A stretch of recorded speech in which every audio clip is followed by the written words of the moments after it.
For the first time during his presidency, Barack Obama identified himself as Kenyan-American as he visited the African country this past weekend. Kenya, his father's birthland, has a special place for the president, and this was the very first time a U.S. commander-in-chief visited the African country. And during his biggest speech, Obama spoke proudly of his heritage, saying that he was proud, and I quote, to be the first American president to come to Kenya, and of course, I'm the first Kenyan-American to be president of the United States. Birthers, did he just call himself a Kenyan? Kenyan-American. I'm confused. Yes. It's like, that's what I thought he just said. I'm surprised that all the birthers are not jumping at it like a free buffet. You think there is a buffet going on here. I think this is a very strong statement from the president, but as we all know, nothing is improvised on a presidency speech. Right. So I think that the timing of it, the situation in America with the racial problem that America is living, and him recognizing his African heritage, there's a connection there, and I think it's important moving forward. Right. Well, I think what he was trying to say too, Jose, is I'm like you, I'm one of you, I identify with you. I'm trying to be a role model here for you. I mean, definitely, I think Obama, this is not the first time Obama visited the country. He also visited in his youth, and he was received by his aunt. And when she was introducing him again this time, she made a comment very cool that when he came the first time, he was picked up in a VW Beetle. And this time he arrived in Air Force One.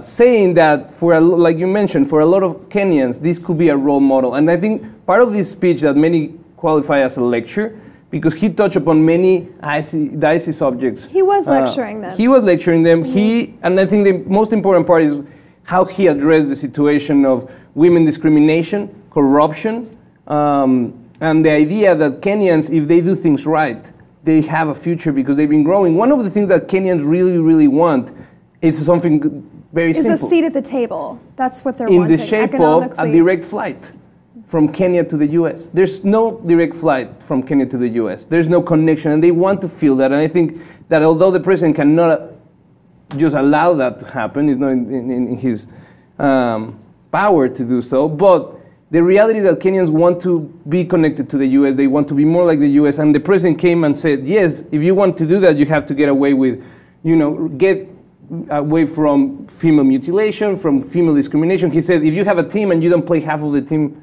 play, then you don't have a team at all. Right. Things like that. I mean, although, Jose, you and I, we might agree with some things he says, other things I personally don't agree with, but who is he, with all due respect, who made him the moral police of the world? I mean, Kenya is a sovereign state.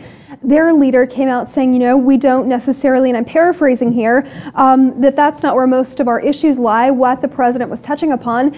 And, I mean, they are their own entity. They have their own sovereignty. And, these lectures, going around the world, in this specific case, giving a morality lecture, some would argue that he was out of place in doing that.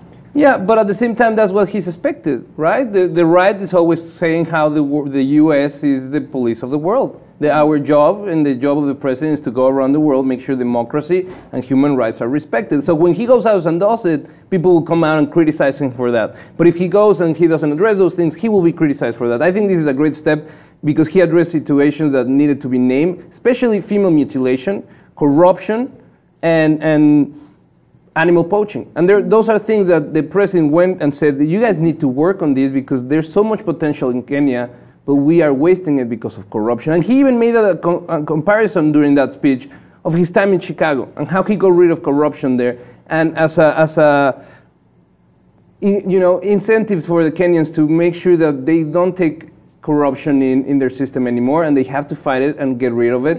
And it's a growing country, it's a growing economy in Africa. Just one caveat, I'm sure that their leader knows that FGM is a serious problem. No doubt he doesn't support it. I mean, I guess my disagreement here is with the president lecturing. But yeah, anyway. I mean, but sometimes, that's his role. He needs to move forward progressive ideas, and he was talking about how they can combat terrorism, how they have to stop doing distinctions in different sects so there's no more terrorism problems, because giving preferential treatment to one portion of the population allows for this resentment and isolation from others that easily get volatile. So we want to know how you feel. Let us know in the comments, and please subscribe to the Lib TV 2.